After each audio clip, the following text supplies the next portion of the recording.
tonight. This is a great crowd. Happy to see so many people. Some people I know, a lot of people I don't know. So I don't want to take much of this time. I want you to hear from Brad. So I'm going to basically ply him with questions, a couple prompts, etc. And I really want to hear from him. Before I say that, though, I'll make a pitch for the book, but this time I really mean it because he's an old friend, but we're busy. You know, I didn't read the book, which came out in February. Valentine's Day. Didn't get around to reading it until this week, and yeah, we're busy, right? I'm impressed because he made the leap from academic press writing, which we foist on our students and they fall asleep with it, to popular press writing on a tough subject, and he did a really good job. So I endorse this book. It says Get Married as the title, but it actually is kind of a 360-degree look at inside marriage too, what works, what doesn't, when people divorce, what prevents it.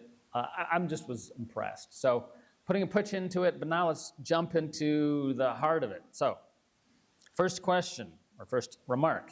Brad, you opened the book with an anecdote about Andrew Tate, who I confess I really didn't know. I think I'd heard the name before, but this book is really on top of pop culture.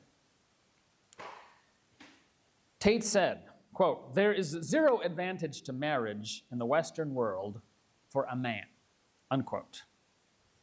First question for you, Brad. Building on that, we'll get to around the case for marriage. What is the case against marriage about? Yeah, that's a great question, Mark. And thanks for hosting me. Thanks, Mariana, for hosting me as well. And thanks for coming out, everyone, tonight to hear our conversation about marriage. But yeah, in terms of kind of looking at the cases, I'd say really against marriage, I think from the left, we're all kind of familiar with the way in which we've been getting a message that for women, marriage and motherhood are a bad deal. In fact, when I was kind of wrapping up the manuscript, there was a headline from Bloomberg that was trending on Twitter, and that's one of my vices, Twitter, and seriously.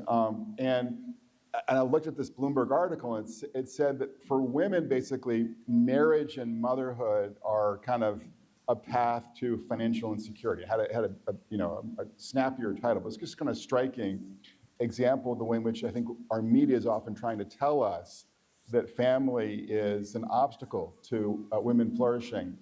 And this article in Bloomberg also kind of was filled with women who were single and childless, who were kind of living their best life. So it wasn't just kind of the financial kind of story that was being told, but also kind of a story about happiness was being told in this Bloomberg article.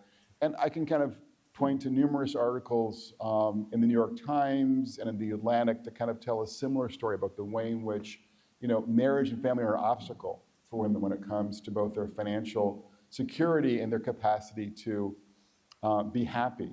But what's new, I think, in our culture today is the way in which there are voices now on the right, like Andrew Tate. And for those of you who don't know who he is, he's kind of like the king of the manosphere, these guys who kind of opine on the internet about a variety of different topics. And Tate, is very physically strong. And he kind of advises young men to sort of steer clear of marriage and just focus on, getting physically fit, making a lot of money, enjoying your toys. He's got a Bugatti, which he kind of likes to point to, and using, but not investing in the opposite sex. So it's interesting, you kind of look at both kind of the left wing and the right wing takes on marriage is that they're both kind of advancing an atomistic understanding of human flourishing, profoundly individualistic understanding, and they're encouraging women on the left and men now in parts of the right to kind of steer clear of marriage and family. And they think that that's the way to be financially successful and then also to be happy. And of course, my book is suggesting that on both of those two fronts, they're wrong. So it's fair to say he's red-pilled? Is that the... Yeah, so he's kind of like from the red pill right, Andrew Tate. And Pearl Davis is kind of like in that same spirit. She's, this woman is profoundly, misogynistic herself, ironically. and again, is encouraging men to steer clear of marriage because from their perspective, marriage is likely to lead to divorce, and therefore kind of leaving men high and dry, financially and emotionally, and then also kind of losing access to their kids as well. Okay. So there's a case being made against marriage within pop culture, including on the right, transitioning over to sort of the academic culture, which in theory should be above emotive claims about the data. But you and I know that the university and scholarship in this domain, scholars are just paranoid and afraid to endorse marriage when the evidence in their face seems fairly convincing that it stabilizes people, it's good for their families, it's marriage avoidance is bad for the working class and the poor. Why in the world won't they endorse it? Yeah, that's a great question. And there's another book, I talk about this dynamic a bit in my book. There's another kind of book out called The Two-Parent Privilege by Melissa Kearney, who articulates kind of from her discipline, which is economics, kind of a number of ways in which over the years she's kind of been making the case more publicly about the benefits of marriage and two parents for kids. And yet kind of she'll have colleagues kind of pull her aside and say, like, Melissa, what are you doing here? We're not supposed to talk about this in public. So it kind of begs the question, why are academics and why are cultural elites more generally reluctant to kind of publicly talk about the benefits of marriage for both kids and for adults? And I think there are a couple of factors that underlie this reluctance. And I kind of talk about the family diversity theory as often kind of framing the way in which many of our cultural elites talk about family and kids. And of course, what I'm thinking about in terms of family diversity theory is this idea that every family form is equally, valuable for our kids, and that there's no way in which marriage per se is really especially beneficial for kids, not to mention for adults. And I think this is kind of driven by, in part, a desire to be sort of seen as progressive, that we're living in a world where kind of every new change that unfolds in American family life or in modern family life, has to be kind of embraced. And that, that's one, I think, reason why people in the academy are reluctant to talk about marriage and its benefits. I think obviously a second piece to the story here is that in the US, we had a lot of controversy over Daniel Patrick Moynihan's report in the late 1960s, looking at the Black family. And his report focused on, in part, kind of the role of single parenthood in Black families. And so there's a reluctance to kind of touch the nexus between race and family in ways that would be, politically or culturally challenging to navigate. Another factor, too, is the way in which feminists have been articulating concerns with marriage over the years.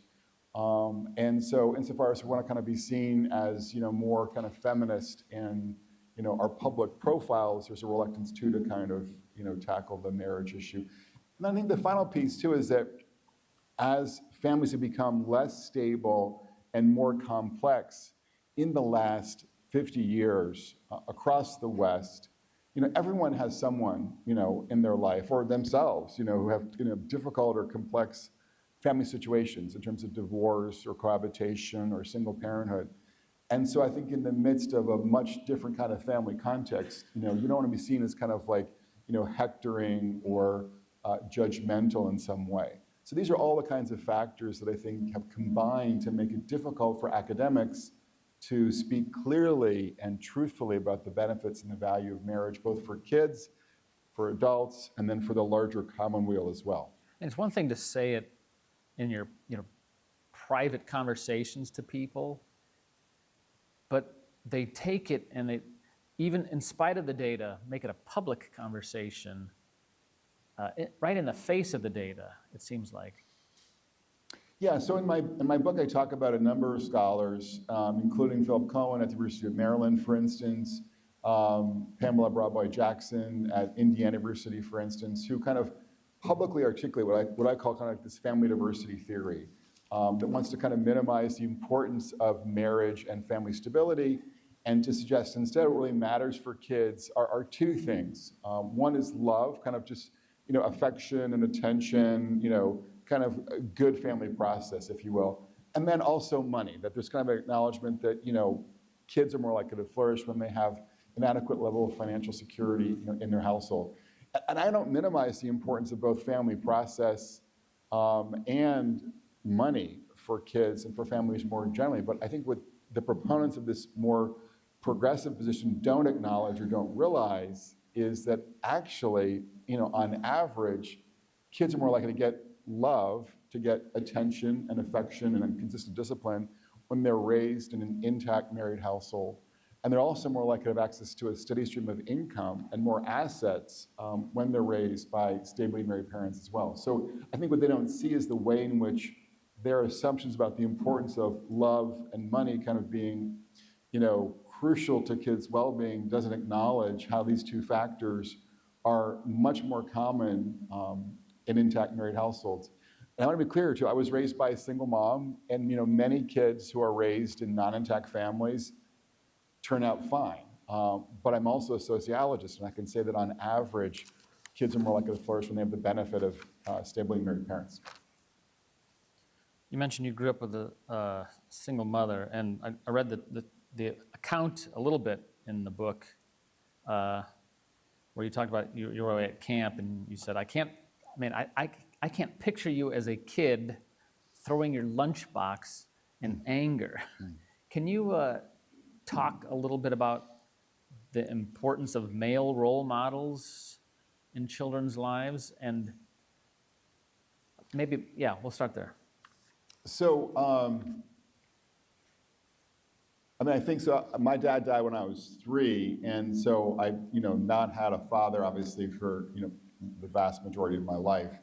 And there have just been points, especially as a younger child, when I had kind of a keen sense of absence, And so as a 6-year-old, for instance, I was in a summer camp, and I was just, really upset and angry about my situation, and just took up my metal lunchbox and just threw it across the middle of the camp dining room. Thankfully, it didn't hit anyone, but that was kind of obviously a marker of distress at that point. But the broader point, I think, is just that, kids generally kind of long to know and be known by, to love and be loved by, their biological parents, their mom and their father. And when they don't have one of their parents in the picture, it can be really hard for them. And when it comes to men, and fathers, more particularly, what I would talk about is the way in which kids benefit from fathers kind of traditionally kind of providing financially oftentimes, for them in terms of, housing and schooling in ways we could all imagine. They benefit from also kind of in the more old school model, like having a more authoritative, disciplinarian in the household. Fathers are more likely to kind of insist on, clear rules and clear consequences with their kids. Moms discipline their kids more frequently than fathers do, but they also kind of adjust discipline more to the child's situation. I think it's actually good for kids to have both that paternal form of discipline as well as that maternal form of discipline in their lives. And then when it comes to play, though, this is kind of, I think, a newer thing that we're seeing in the research. We're just kind of learning more and more ways in which when kids are playing with their fathers, they're also benefiting from that physical play, roughhousing on the kitchen or the family room floor, in the evening on a weekday, or in the morning, maybe on a Saturday morning, for instance. We're learning that kind of kids learn how to kind of control their bodies, how to deal with their emotions, and how to socialize from that physical play with their fathers in ways that are pretty important. And kind of one example there too that connects to the way in which dads are often helping their kids navigate the larger world is there was a study done of toddlers in France, and they were looking at how mothers and fathers approached learning to swim differently in this French study. And what they found was that moms were more likely, when they were teaching their kids to swim, to hold their toddlers like this, eye to eye, Whereas dads in the pool are much more likely to kind of turn the toddler around and have the kid kind of go, as we say in Latin, duc in altum, out into the deep water, right? And this is just a nice way, I think, both, literally and sort of metaphorically of understanding how dads are more likely to kind of push their kids out of the home, out of the nest, out into the world, and to help them learn how to navigate challenging and difficult, hard, and more worldly situations. So those are some of the ways in which dads benefit their kids. And I think in the book, the most surprising or sobering statistic for the kids that I came across in doing this research with my colleague, Dr. Wendy Wayne, was that we found that for young men today in the United States, they are more likely to go to prison or jail. Again, to prison or jail by the time they turn about 30, if they're being raised in a non-intact family today, than they are to graduate from a college like University of Texas at Austin, just obviously down the way from here. And by contrast, young men who are being raised in an intact married household are markedly more likely to graduate from a college like the University of Texas than they are to spend any time in prison or in jail. So it kind of just gives you one way of thinking statistically about the importance of the stably married family for welfare, in this case of young men. Let's stay on the topic of young men. You say in the book that the providership norm is still alive and well among them and in contemporary America. I want you to tell us why that is, how so, and then yet at the same time you talk about this closing of the American heart, almost particularly the American male heart. How does that work? This combination of the providership norm is alive and well, and yet they're closing their hearts towards marriage. We live in a big country, and there are lots of different types of people. We also kind of move through the life course and have different experiences and orientations to life as well. But when it comes to kind of the providership idea, one of the points that I make in the book is that even though I think we think in our society oftentimes that men and women are very much interchangeable, and they're kind of looking for the same thing when it comes to family, or we can kind of be now gender fluid in this domain. What we do see is that women themselves, and again, I really kind of have a chapter on gender, I really kind of look primarily at marriage through the prism of women's eyes as best I can as a guy. But by talking to ordinary women, across the US, and also by looking at data, what I see among other things is that women were clearly valuing men who had some kind of ambition. We're clearly valuing men who were reliable workers and providers. And then empirically, what I saw was that when it came to this domain, we have data from Pew, for instance, that tells us that women, much more than men, are looking for partners who have stable full-time employment. That's sort of one indicator. What we see in my book, we did a big YouGov survey of husbands and wives, is that married moms were happier when their husbands were employed full-time, whether they were working inside or outside the home. They wanted to have that kind of financial security on the home front with their husbands working full-time. And then some work done by Sasha Killewald, who's at Michigan now, a sociologist. And what she finds, this is kind of, I think, pretty fascinating, is that when you look at married folks in America today, when the wife loses her job, no effect on their risk of divorce, okay? No increased risk of divorce. But when the husband loses his job, it boosts their odds of divorce by about 33%, which is a big effect in our world. So these are just kind of some of the empirical points of evidence that kind of tell us that even again in 2024, it's still the case that for women and for marriage and families more generally, this providership norm is kind of still in force. And then you look to it, the way in which our society unfortunately is stratified when it comes to marriage by class. What I mean by that is that the vast majority of folks living in this community, with kids, are married with children. The vast majority of folks in the upper middle class and the upper class, again, are married with kids. Whereas in middle class, especially working class and poor communities, most of those folks are not going to be stably married across the course of their lives. And there's a lot of single parenthood, a lot of cohabitation when they've got kids. And so what's happening is that where marriage is strong, in my view, what you see is that part of the package deal is that the guy is a reliable provider. He's stably employed. And so you don't see many households in wealthy and upper middle class homes where the wife is the primary breadwinner.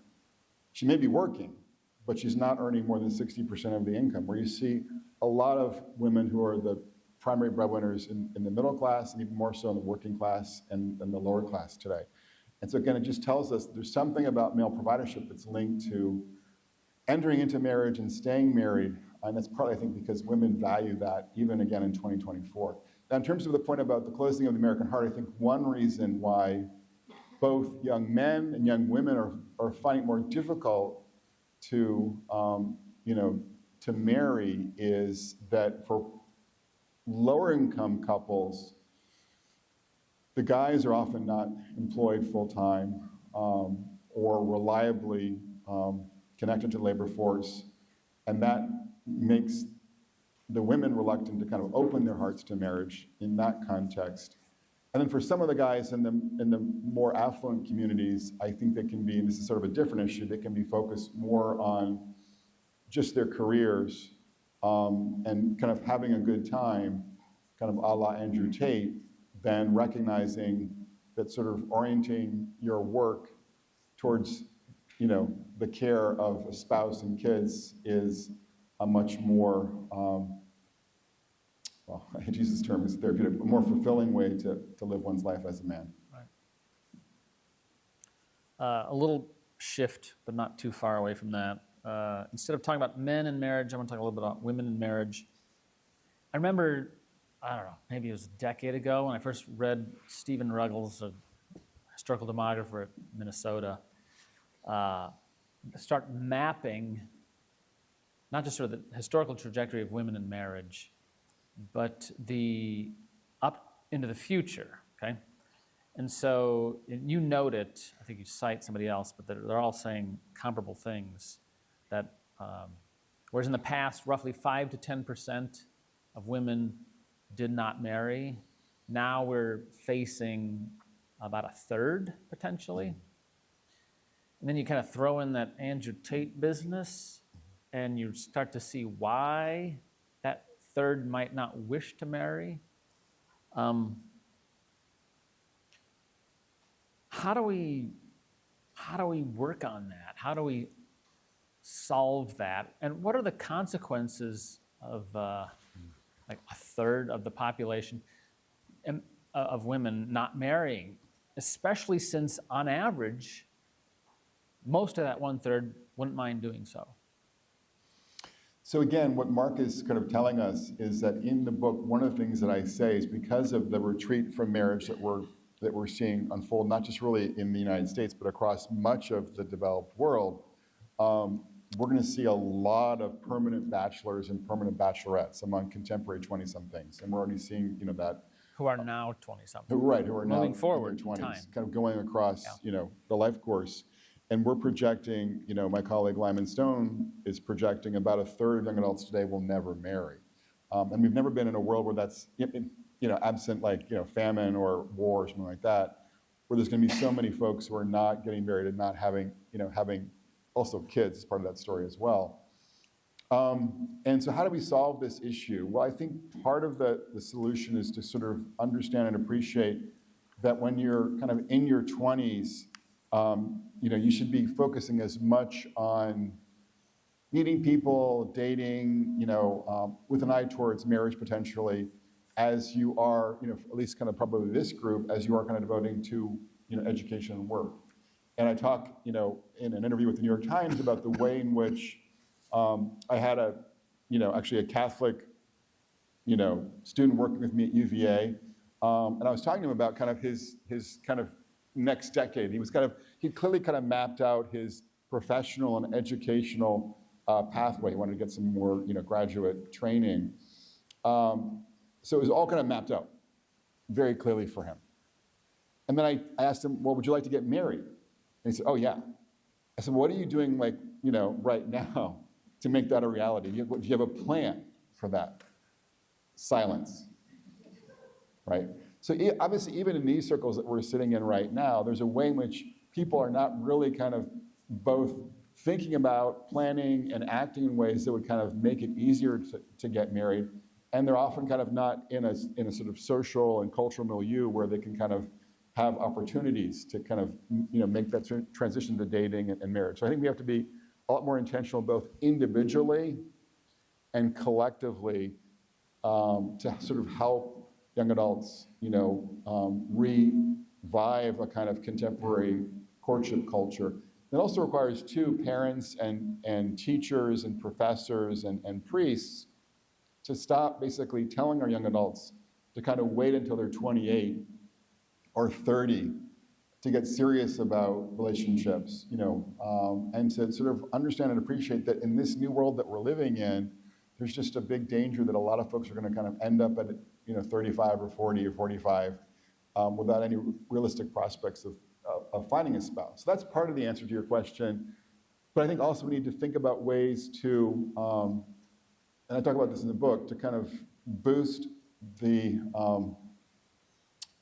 fortunes of young men. And when I talk to women both on the left and the right, both religious and secular, there's a lot of frustration that they think that a lot of the men in their world are not either capable of commitment, in a sense, or worthy of commitment. They don't really have like a strong sense of the men, a strong sense of where they're headed and what they're doing. And of course, I think that's in part because we live in a culture where we don't clearly define masculinity and we don't clearly give men a kind of, roadmap for transitioning from, adolescence to adulthood. And we need to think about how to do that and to, encourage them to understand and appreciate that getting a decent education of some sort, it could be in college, it could be in a trade school, being physically fit, dressing reasonably well, having some kind of professional plan, and making an effort to ask, women out. These are all things that are going to make their lives a lot easier when it comes to, finding a girlfriend and potentially a spouse down the road as well. So we have to just do more too to kind of help men, become marriageable. And we could have probably a separate conversation about what we could say to women, but I'm going to leave that to women to have that conversation and not me. So. All right. Talking about men a little bit more. That 1/3 of all women will signal the same among men. You briefly noted, in fact, it was neat to see you bring up Emile Durkheim, famous sociologist, who in part became famous because of his study of suicide in France back in the 19th century. I think, it bodes ill for 1/3 of the nation's men to proceed through their life unattached. Especially when I think about deaths of despair. Mm-hmm. I'm 53. I've watched guys my age and a little bit older, but not much, mm-hmm. some a little younger, go through divorces. And there's a couple years ago, like 2 of them died. And the circumstances, to me, were a signal, came from the fact that they had no spouse anymore. They did not die of loneliness or a broken heart. They died of stuff that happens when nobody's looking out for them. One fell off a ladder at home and hit his head, and nobody was there to help him. And the other one struggled with a problem with alcoholism, and he drank himself to death in his apartment by himself, and his 10-year-old son found him 2 days later. How do we not project forward and see the misery among men? Or is it just, Well, I think you're right. And we have actually a new piece by Jonathan Rothwell at Brookings and Gallup that we published in Institute for Family Studies blog, Family Studies, and he was looking at patterns and deaths of despair across the U.S. and just finding that factors like, education and income were related to this deaths of despair pattern. But the number one factor in his models was the share of folks who were not married in communities across the U.S. So, and ironically, even Phil Cohen, who we both know from Maryland, has found too that he's a very progressive sociologist, has found in his work too that there's an empirical connection between the decline of marriage and the rise of what are called deaths of despair, deaths related to suicide, related to alcoholism, and related to, especially to drug use as well, drug overdoses. So, yeah, when men are not connected to, a spouse and kids, they're much more likely to flounder. And that's one of the consequences of, this closing of the American heart. Now, I think that, but making that observation, of course, doesn't lead, obviously, women to want to kind of just randomly marry guys to sort of like solve this social, problem, right? So we have to figure out, obviously, ways to, again, make it easier for women and men to kind of to date and then to marry successfully, hopefully, and forge not just marriages, but strong and stable marriages as well that tend to redound to the benefit of both the men and the women, and that's part of the challenge of the book, but also of kind of communities like the one that we're sitting in right now. You gave a little attention to the book Eat, Pray, Love, which most of you have probably heard of it, regarding a woman who sort of finds herself, and I want to talk about that kind of language. Later, you say in the book, she found that the man, because her husband or something, was standing between me and myself. Can you talk about that kind of language and what does it mean? What is she saying when she's saying, that guy is standing between me and myself? As if, I hear the same language like, I'm living my best life. Like, well, you're living one life, right? Maybe things are going well for you, but how do we think of ourselves now as compilations of successive or different kinds of selves? And how does that play into marriage and marriageability? Yeah, so I think I have a chapter in the book on what I call the soulmate myth. And I kind of begin by talking about this book, Eat, Pray, Love, that got obviously a lot of attention a number of years ago. And the author is Liz Gilbert. And it's one of a very kind of compelling story. She's a gifted writer, a gifted storyteller, and there's a movie, made out of her story that, is also kind of is popular as well. But she kind of begins her story by kind of talking about how she's married in the suburbs of New York City, and she just finds like her life walking through big box stores and coming back to her large, comfortable home kind of meaningless. And I think she was approaching her 30s, and I think so the expectation was for both her and her husband, probably for her extended family, was that she was going to have her first child. And I think kind of like the looming, prospect of becoming a mother was, from her vantage point, kind of an obstacle to kind of her best self. And I think she understood kind of self as being unencumbered by, ties to others, obligations to others, especially to needy, a needy child, needy baby, and that. And so she ends up on the floor one night crying and sort of at her wit's end. And she decides at this moment to kind of divorce her husband and to move on and to kind of pursue a life that is really unencumbered by motherhood and unencumbered by kind of a stable married pattern. And so she chronicles her trips to Italy and to India and to Indonesia in this book, Eat, Pray, Love. And she meets another guy in Indonesia, in Bali, kind of an incredibly romantic situation, who's Brazilian and charming and handsome and a good cook and all this kind of stuff, and a good feminist. And she has this kind of intense romantic connection with him. It's kind of, again, this sort of soulmate model of love where it's about kind of the butterflies in your stomach and everything seems so effortless and easy with this guy in Bali. And then they get married, and they're together for 10 years. And then that thing, I guess the butterflies flew away, and there's not that intense romantic connection sustained over 10 years. She leaves him, for someone else. And the last time that I checked, she's our age. She was a single woman. But my point is that in terms of talking about the soulmate myth and kind of individualism in that chapter is just to sort of understand and appreciate that if you think about, love primarily in terms of like an intense emotional feeling that makes you feel good, this more romanticized view of marriage, I think, it's not a very secure foundation for a long-term relationship.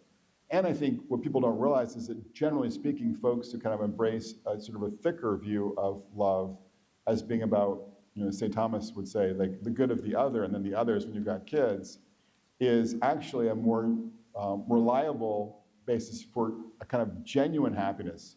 Because what I see in my book is that Americans who kind of take a more family first rather than a soulmate approach to marriage, a more other regarding approach to their spouse and kids, are also happier in their marriages than folks who have kind of this more individualistic and what I would kind of describe as more soulmate-y approach to marriage. I'm going to throw you a little curveball. This is not a question I told you I was going to ask. We're sociologists. We know the value of social support and social control. How are we going to make progress on the front of families and marriage when we're just so enmeshed as a culture in social support, endorsing people, endorsing their decisions, and so little interested in social control, except perhaps that which is inside our heads, like I don't want to appear to my neighbors or appear to my fellow churchgoers as something that I'm not. So we have this kind of internal compass, social control. It's mostly personal control, frankly. There's so little social control out there, which seems, in the history of the West, pivotally important for kind of a national project, a collective project, basically the formation of the West in many ways. What do you think?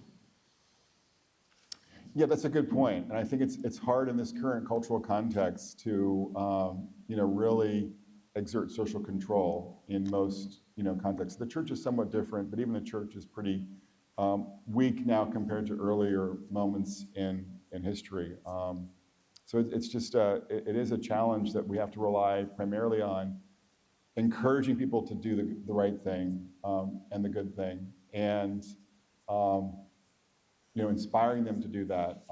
And we have very little social power in the family domain to exert control. We have in other domains there's a lot of social control. I don't see a way out of that right now in the immediate future. And I think too, one of the things we've just touched on briefly is the way in which there's a huge class divide in marriage and family patterns. And I think that's in part because there is a way in which money does kind of have some degree of control over people's lives. And so when you have a large shared asset or a set of shared assets or a lot of income coming into the household, that kind of limits, and I would say largely in good ways, your sphere of action to some extent. So we see that having like a home together, for instance, really reduces your risk of divorce. And those financial, kind of controls, if you will, to kind of build on your language, are less salient for working class and poor couples who also tend to have more stresses and difficulties that make their relationships more fragile. But yeah, it is the case that there are not many social controls today.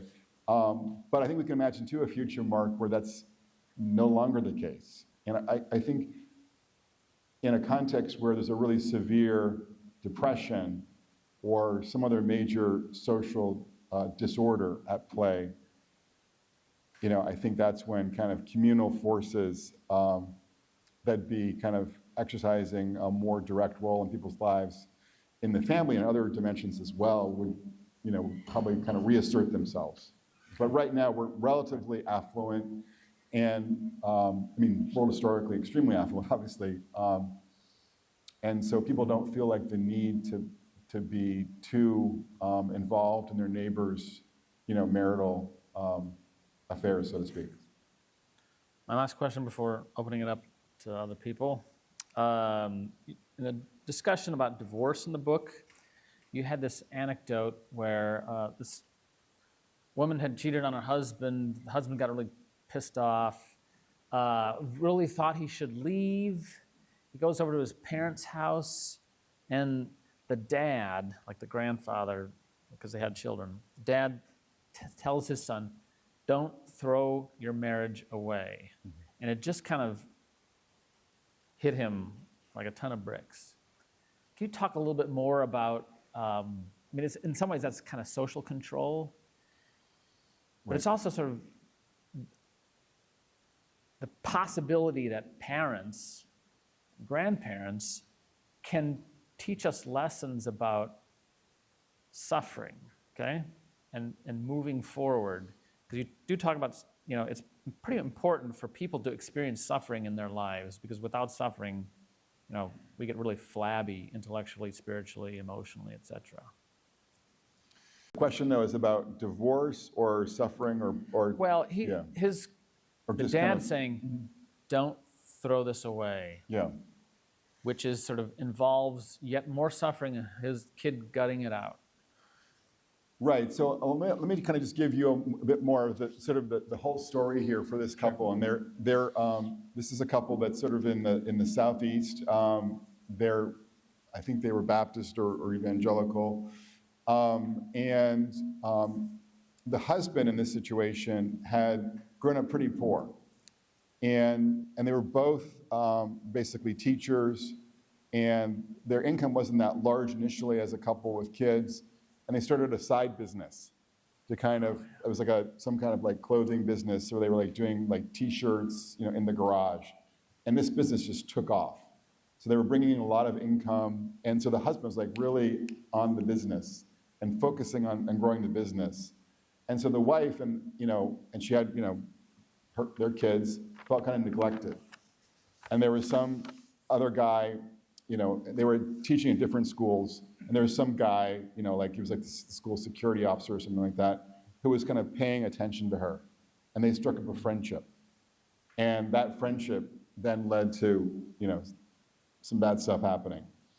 And then she confessed that to her husband, and he was just, utterly despondent. And it was at that moment that his father said to him, don't throw your marriage away. And he listened to his dad, and they were able to kind of put things back together in their marriage, and to kind of understand and appreciate that kind of making a lot of money was not the most important thing in their marriage. And they've really kind of, having worked through this crucible, they have, I'd say a very strong marriage now, and they're much more kind of connected to one another. So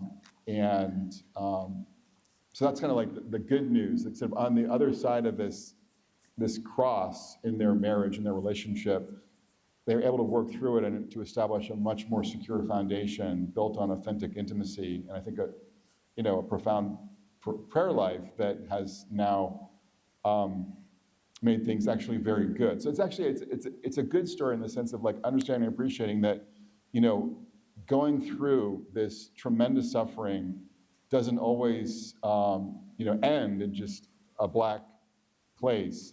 In their case, it led to a kind of, in a sense, Easter moment or Easter place in their marriage.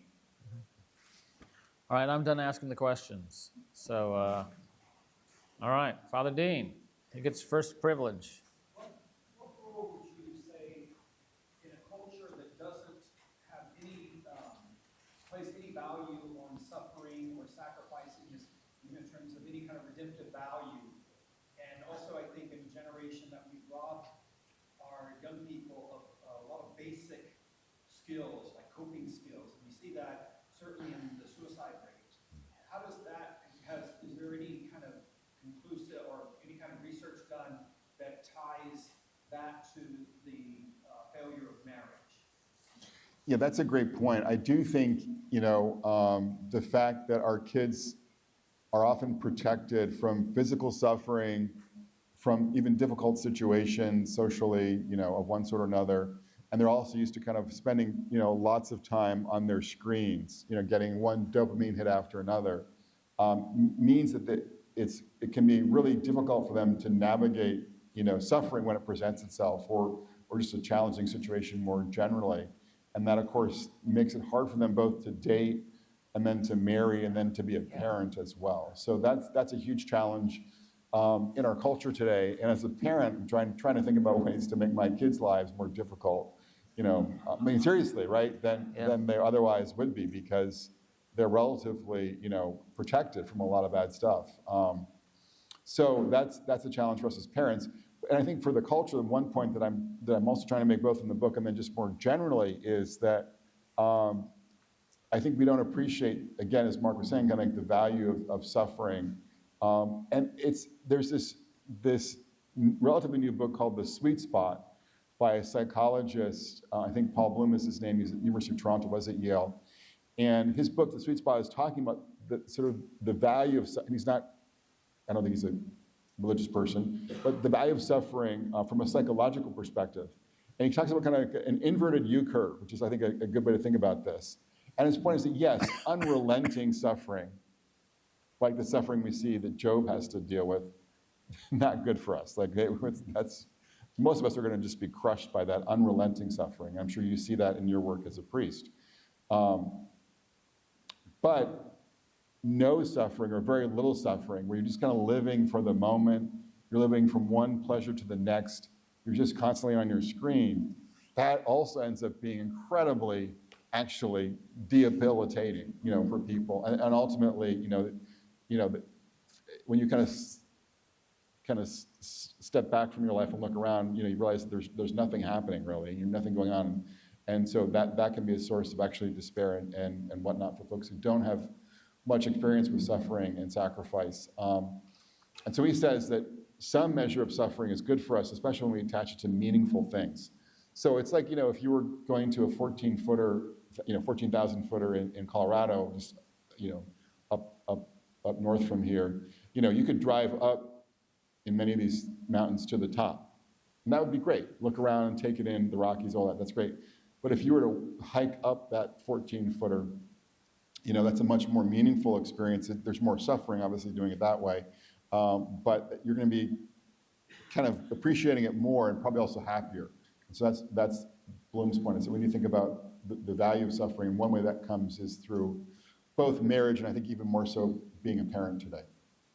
Just a follow-up to that, it reminded me of the NFSS study that I did way back 10 years ago, 12 years ago, and we looked at 14 or 15 different sort of family household structures and experiences and how kids responded to those things across 40 different measures. And I remember, it was fairly no-brainer that mapping that the intact mother-father household was the best for kids. But then from there, it's like, well, what's next best? And frankly, if my memory serves me, kids whose dad had passed away while they were a child, and the mother sort of gutted it out and didn't remarry, there was no stepfather involved, like those kids did almost as good as the kids whose moms and dads were stably married. This is not a pitch for murdering your husband, but it is real suffering on the part of the kid's part and the mom's part, and yet it's endurable. Anyways, all right. Next question for whoever is deciding questions now. Brad, maybe you tie this conversation on suffering to the Surgeon General's recent advisory on the hazard of parenting to people's mental health, or how you want to. Yeah, that's great. So the Surgeon General recently did an advisory talking about kind of the way in which parenthood today is extremely stressful.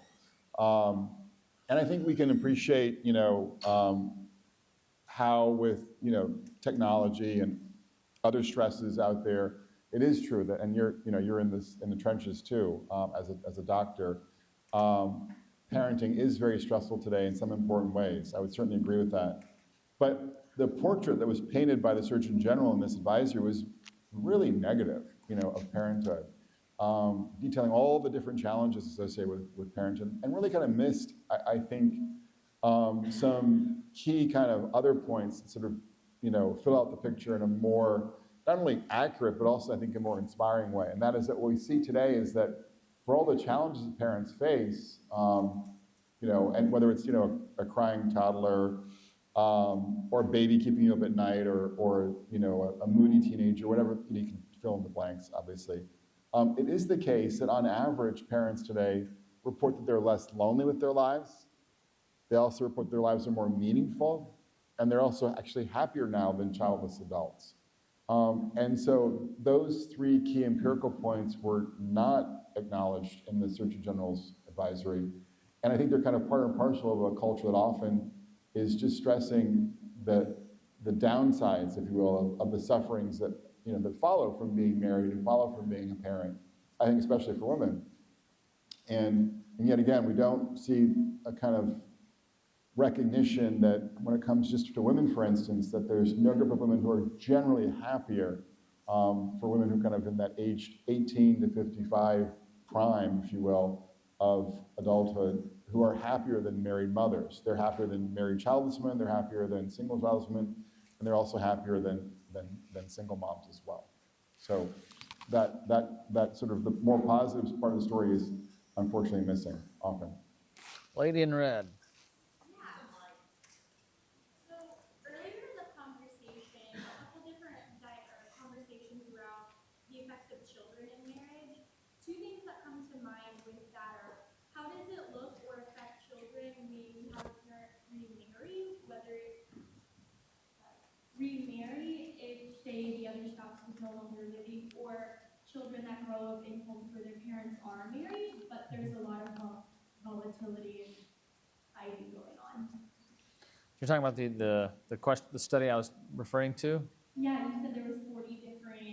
There's like 14 different permutations we were looking at. My memory fails me on some of them. I was just telling you about the top 2 or 3. The thing is, and this is not me telling people how to live their lives, right? There is, when you introduce a unrelated male into your household, a la a stepfather, that is a risk. And also, at the same time, it can be an amazingly noble thing for a man to raise children that are not his own, okay? We actually underestimate how difficult that can be biologically, because it's not really built into men to take care of other people's children. My wife runs a girls' club. Once a month there's 35 different little kids running around the house, and I don't pay a whole lot of attention to them, right? They're not my kid. I was like, they're good kids. She loves them all. But men are different that way in some ways than women are. So all I'm saying is it's complicated when you think about like who is in your household, right? It can work well. It doesn't necessarily always work well. You can have bad relationships between the biological mother and father of the child, right? Which is probably why they got in the situation in the first place. I just think that as a culture, as a church, as a country, we need to sort of admit sometimes that not everybody's okay and that some permutations and combinations are better than others, right? And let the data do the talking. That's all I'm saying. Thanks. Chris? You mentioned that it'd be good for parents and priests and others to say, you really don't need to wait till 30 to get married. And I guess that for parents, that means that you're not going to be telling your kids that you get married, I'm cutting you off, you're not going to get any money from me. Yeah. What else can parents do to help their kids?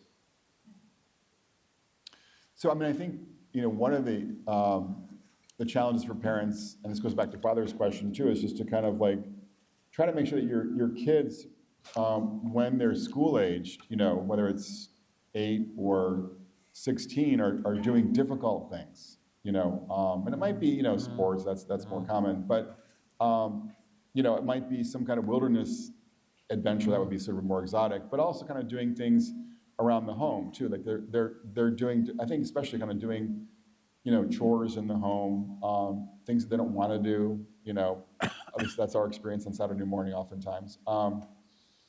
And just kind of equipping your kids with a set of like virtues that are going to help them be better people and better boyfriends and girlfriends, and then, husbands and wives down the road is, I think, part of the challenge.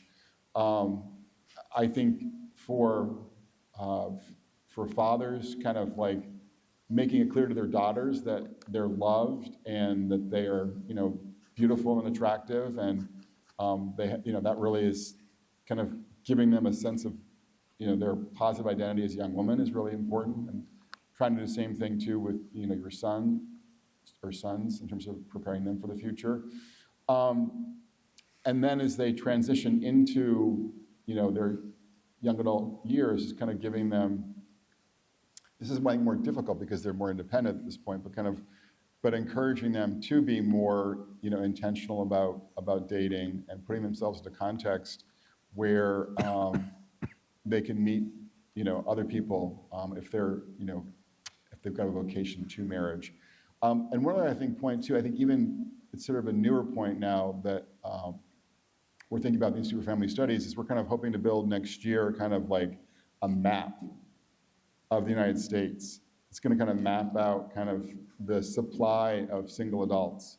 And we're going to detail a lot of different, traits and characteristics to kind of just give people a sense of like where different folks are on average, right?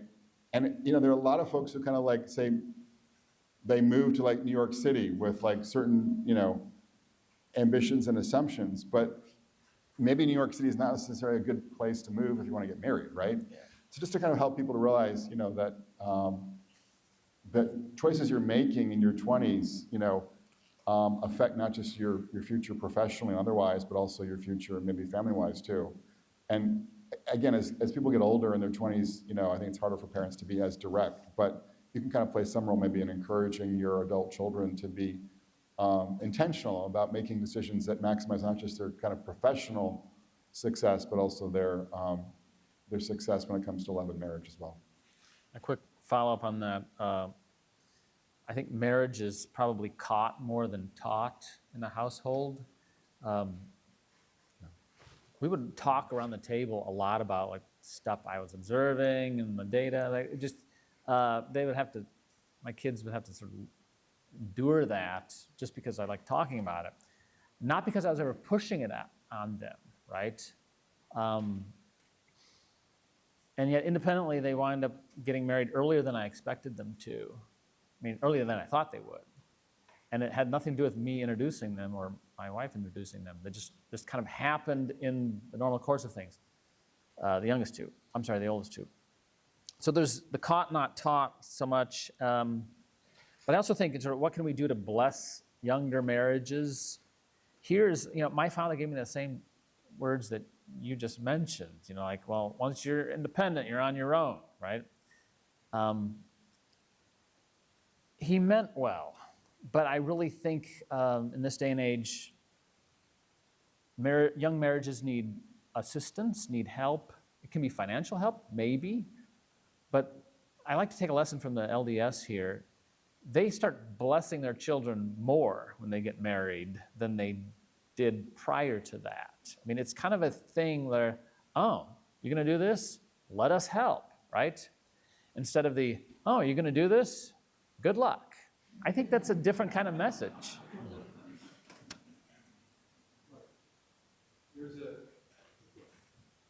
Aaron. Okay. I just have a question in your study. But in your study, I don't know if it's a fear of failure or if it's we need to be perfect, but I have a sense that young adults feel that everything needs to be set up and lined up before we make a commitment and say I do, before we have children.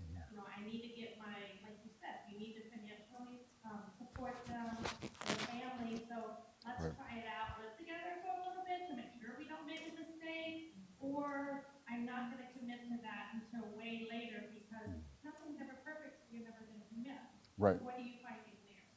Yeah, so both Mark and I have talked about kind of and we're drawing it on another scholar, the cornerstone versus the capstone model of marriage. And a lot of us today are kind of in more of the capstone model.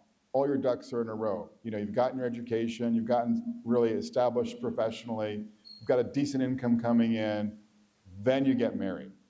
Okay, this is sort of getting married in your late 20s, early 30s, you know, roughly speaking. And, you know, for many of our, at least for, I think, Mark and for me, our parents were part of a generation where people were doing more the cornerstone model, where you kind of getting married in your early 20s oftentimes, and you're kind of growing up together as a couple, and you're financially not in a perfect place, you know, when you first get married. You kind of just make your way through, you know, your 20s and 30s.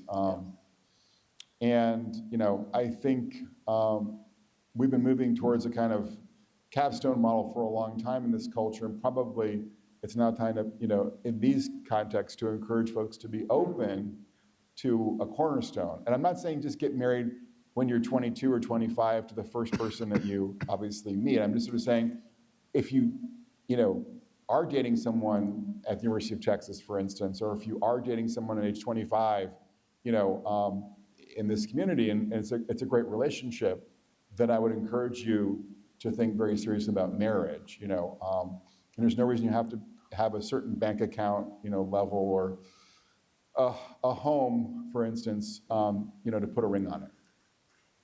I mean, it reminds me of the decision to marry I had back when I was 22. I like to say, like, I have no idea what I was doing. I was caught up into something, a story that was much bigger than me. I came from a part of the country, Iowa, where, you know, marriage was a foundational thing.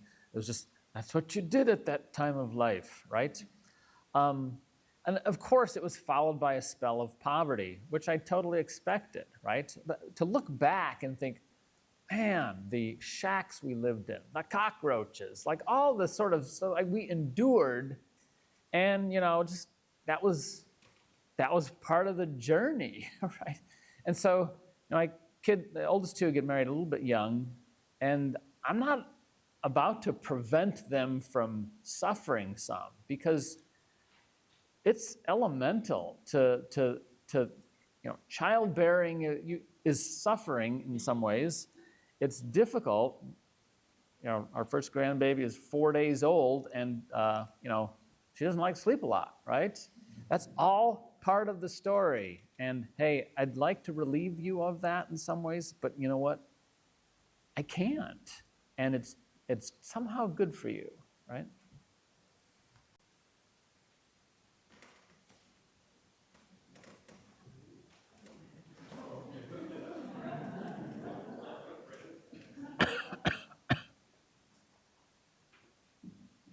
My question is, I've seen the statistic that in the United States, something like 70% of divorces are initiated by women.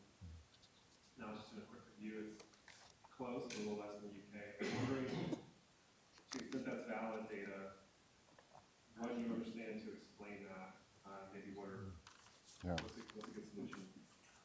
That's a great question. I was just talking to a Chinese scholar this week, and she's doing a big project on divorce in China, and she was like, well, in my data, 70% of divorces in China are initiated by the women. So I'm like, wow, this is just like amazing. We're seeing basically the same pattern in China and the US, and historically as well, oftentimes. So, you know, I think it's striking too, when we see on the front end, though, it's often the case that women are more committed, you know, at the front end of the relationship than men. Like, there was a study of cohabitation that Rand did in marriage, and just found that women were more kind of we're more committed in the early stage of relationship. So something happens, you know, that kind of flips it, and women at a certain point are more likely to want to exit the marriage than men typically are. And I think that's in part because women are more attentive, I think. I'm saying on average, there are exceptions obviously, but they're more attentive to kind of the ebb and flow of the relationship. I think they also have more heightened expectations of kind of intimacy or communion in the marriage than men do. And they're more kind of attentive to sort of, you know, sort of the verbal kind of dimensions of the relationship. And so when their expectations for intimacy are not being met, I think, they're more likely to seek divorce.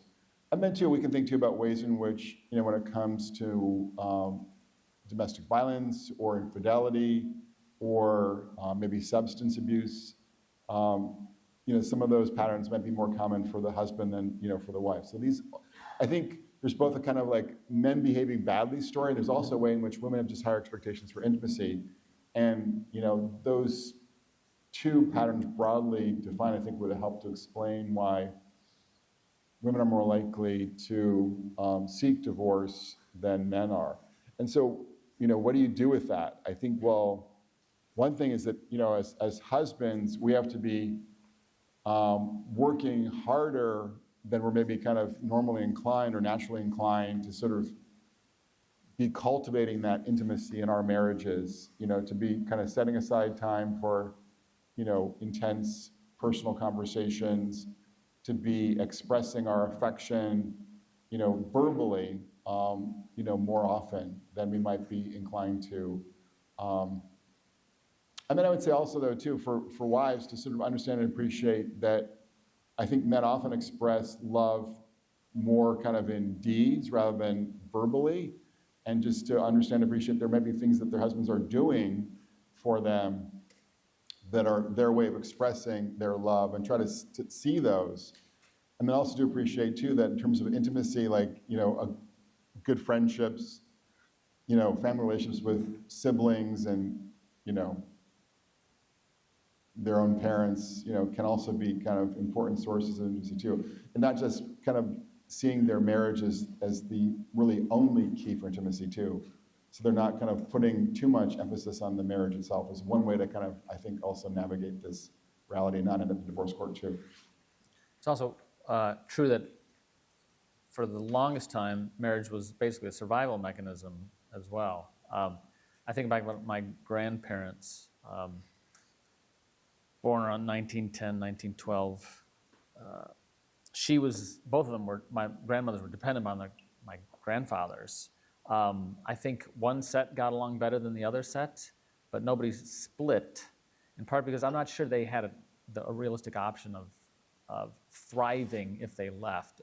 Very different world we live in today, where women are much more capable of thriving on their own than points in the past. So some of it's just a mere function of that, right? We look now, plus the law too recognizes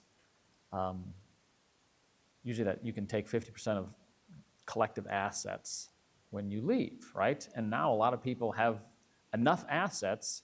That's why I was seeing sort of gray divorce a little bit later in life, when you've built a lot of assets and she's tired of 35 years of a hapless marriage. She looks and thinks, half of the assets is a lot of money, right? So I can leave, and plenty are. So some of that has to do with sort of our relative success in the last several decades, I'd say.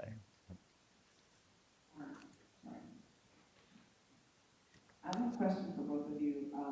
To think how to also understand why I think the work that you're doing these two company studies and that we're doing in Austin makes sense. So the question is, say it's the books you guys wrote when you are teaching at university and you need to tell students the truth about marriage, the family.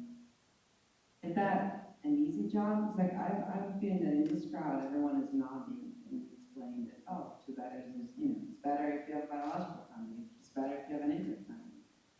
But is that the general knowledge of students at UT or the students at UVA? What do they think is good? And how many books can you recommend to them? That's a good question. And I think it's changing for better and for worse in terms of, so what I first found when I taught at UVA was that I had a pretty heterogeneous student audience, out there. And so I would get kids from all over, the spectrum, religiously, secular, conservative, liberal, moderate, the whole 9 yards. And so you do try to kind of handle these topics more gingerly, and you kind of lead them to kind of some conclusions in terms of, how you frame issues and whatnot. But And also try to obviously, in the classroom in a public university, kind of give them kind of your perspective, but also sort of, other perspectives, as you tackle these topics. But I think, in this moment that we're living in, students know who you are, generally speaking, if they have some kind of, knowledge. And so I'm just finding that my students are more selective now at UVA than they were when I first started teaching 20 years ago at the university. And so I have progressives, I have moderates, in my classes, certainly, but I have a lot more conservative and or religious students in my classes today than I did, 20 years ago. And so in some ways that's easier, to communicate what I'm, trying to communicate. But in some ways, I do miss like the sort of the challenge of trying to reach students who are coming at this from a very different perspective than the one that I bring to it. I mean, I've only taught sort of a romantic relationships and family formation class for 2 years. For the longest time, I didn't, for whatever reason, partly because I think I didn't know how it would go, and I had other courses I was teaching, but I basically stole Brad's syllabus and a few others and thought, well, let's put together something that I could do. And 2 years in, and I think it's been good, and it has brought I think I'm at the cross-section of campus at the moment. That may change, perhaps, but we'll see.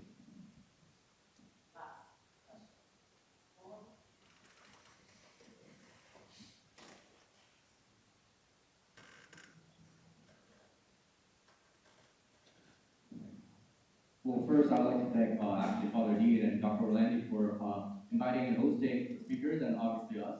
I think that needs to be said. My question is this, and I want to find a really good way to phrase it. Looking at the historical developments in the states, the atomization of society from religious dominations to urban planning to how extended family is done, is the crisis, the family crisis in society today, just a natural conclusion of the cultural norms and the philosophical basis of the American experiment? And would it be necessary to maybe revisit some of those ideas to see if they're compatible with traditional family values? Thank you. I'll let you have the last word. I'll just a quick response to that. It's not endemic only to the United States, these problems. I'm somewhat of a neo-urbanist at heart. Europe has the same kind of problems we do with regard to marriage and understanding marriage, etc., children. So it doesn't matter if we're tightly packed in or if we each have our own spread. The way we kind of built American society and the way we have built, others have built European society, at least in the West, it's comparable in terms of the dynamics that we're seeing around marriage, family, children, etc. There's a uniquely kind of American, I'd say, spirit of distrust around institutions, a little bit more than you see in older Europe, certainly more than, Brad talked about Indian Americans. It's foreign thought to get a divorce. It's foreign thought to think of your sort of fulfillment in marriage as kind of paramount. So it is cultural. I think it's broadly Western, but it's not uniquely American. And can I just ask a follow-up question too? Are you pointing us towards the sort of like debate on the right about kind of post-liberalism versus sort of classical liberalism? You are, yes, okay. So for those of you who kind of don't know, there's kind of, this debate now playing out on the right where there are some kind of what are called post-liberals. Patrick Deneen would be one of the most prominent, proponents of this view. He's Catholic, he's at Notre Dame. He's a political theorist, and he would sort of argue there were ways in which kind of like the seeds of our destruction today were sown back, at our nation's founding, and that we're too individualistic, and we don't appreciate kind of the value of like the common good or the way in which law can be a teacher of the moral life, because of the sort of more classically liberal character of the origins of the American experiment and ordered liberty. And I think there's something to be said to that, but I think Mark's point too is important for us to recognize, and that is that we are seeing these trends, the sort of move away from marriage and family play out in a wide range of different national contexts. I mean, it's striking, for instance, just to give you one example, that the country with the lowest fertility in the world is South Korea. And so South Korea doesn't have, the American origin story, that's part of it, its national heritage and culture. So I would say that we just kind of, in our own uniquely American way at this moment in time, need to think about how do we kind of, make the case for marriage and family, and I think adjust our thinking about public policy and law and culture in ways that allow us to sort of, move beyond a certain kind of, say, conservative, small government, limited government thinking that operated in the 1980s and 90s and even up to the present, but not necessarily to reject, sort of tout court kind of the American origins, and to recognize too that when we were founded, it was a kind of much more communitarian world, and there were obviously very different religious and cultural and other contexts that were kind of providing a thicker form of community for early Americans that we in this moment need to sort of figure out how to do, for the 21st century. So all I'm saying, I guess, is that I take some of the points that post-liberals make and the new right, make about the importance of kind of recognizing how valuable law and public policy can be in advancing the good, but I wouldn't necessarily reject, our history and origins, or see them as like the source of our contemporary problems, because those problems are being manifested, in different ways, but often similar ways across the globe. Thank And you. actually, Mark's most recent book, I think, does a great job of kind of talking about how a certain kind of, individualism and, the difficulties we've discussed tonight in terms of helping young adults get married are being manifested in countries as different as, as Lebanon, Russia, Nigeria, and the US. So this is a global problem that we're facing, and it's not kind of necessarily a manifestation of a uniquely American kind of liberalism.